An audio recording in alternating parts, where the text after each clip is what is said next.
Welcome back. Red 3 is a chemical used in over 3,000 U.S. foods. Things like soda, candy, ketchup, M&Ms, Skittles, Fruit Loops, chewing gum, Gatorade, Pop-Tarts, almost anything you can think of that is processed and red. Even red velvet cake, please not the red velvet cake, but the FDA has recently issued an order requiring its elimination from our food supply by 2027.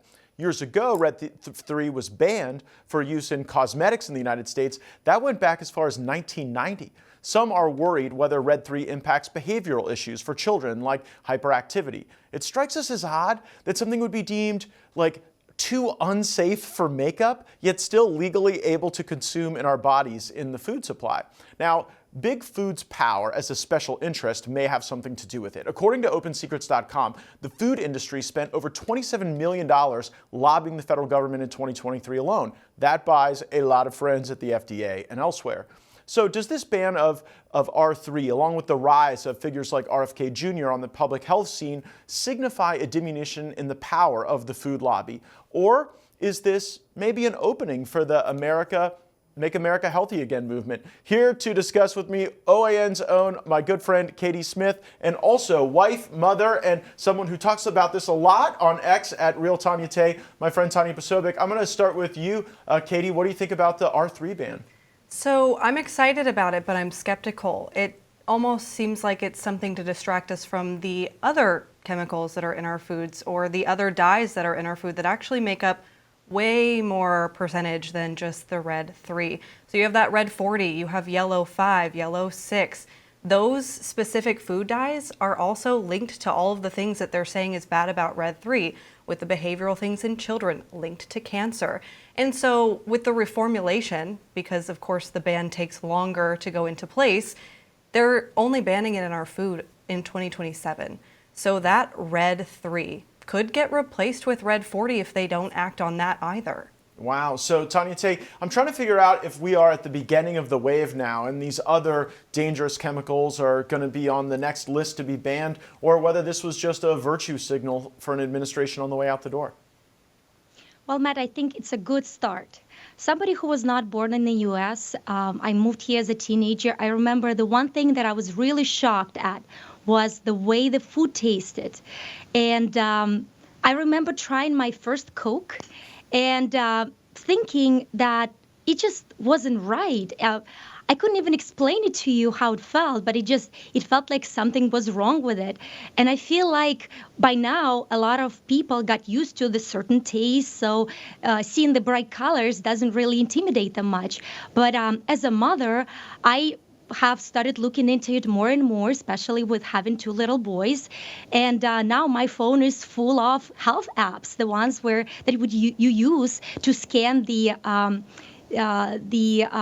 labels that will tell you exactly, because the red 3 dye is the well-known name, but what some manufacturers could do, they can easily rename all the synthetic dyes. So I use the apps in order to not be fooled, and our trip to the grocery store takes, anywhere from an hour to 2 hours, because it takes you quite a bit to make sure that you feed your family only the best and the healthiest foods. I've been admonished when I've gotten home and my wife makes me read the ingredients on the boxes, and if there are more than 3 that I can't pronounce or identify, I'm not allowed to bring that home without a bit of a tongue lashing. Katie, does the coalition that built around getting R3 banned believe that they'll have success pursuing bans on some of those other dangerous chemicals you mentioned? And is there hope that they'll have a friendly year in RFK Jr. in the incoming administration? So I definitely think that there's hope, but it takes a movement. So the reason that red 3 was even looked at was because of a petition back in 2022. So the fact that it's taken 2-3-ish years to get this in motion, and then it's going to take another 2 to get it out, it's going to take that momentum built. And you see a lot of that on social media. There's people that are talking about the glyphosate that's in bread. So they're looking at the broader spectrum of all of this. So they're making their own bread at home. People are going viral for just sharing a simple recipe with fewer ingredients that are healthier for their kids, their family, making sure that those behavioral issues aren't linked to the food, that they can actually get the help that they need if they see their kids having those issues. Because realistically, if your kid is eating red dye in Cheetos, red dye in those M&Ms that you're talking about.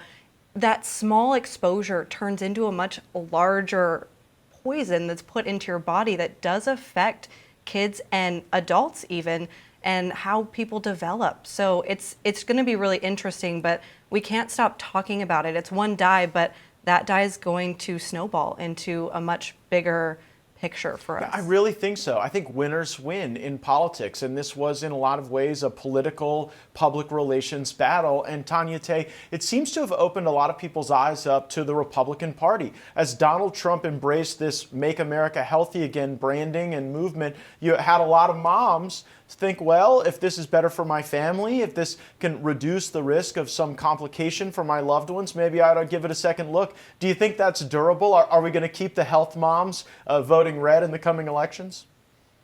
Well, it's definitely a hope, and I think we are at a good start. Let me tell you, it's not easy being a MAHA mom. There's a lot of pressure, and it definitely takes a huge toll on everybody. But it takes all of us, all the mothers speaking out on their big or little platforms, sending messages on Facebook, discussing this in your chats. That starts the real movement of mothers who are looking out for the health of their children, who wants to have the healthier lifestyle and create those good habits that their kids will carry on living as an adult. No, So, absolutely. Absolutely. Those habits, you can start the good habits or the bad habits. And when we look at our rates of childhood obesity, of childhood cancer, of a lot of these behavioral issues, you can't not wonder whether or not healthier living, healthier eating could make us a healthier and stronger nation. Thank you, Tanya Tay Posobiec, at Real Tanya Tay on X, for a lot of this great content and what we're learning about the grassroots movements around the healthy living style. And also my colleague here at OAN, Katie Smith, thanks so much for joining me, ladies. Absolutely.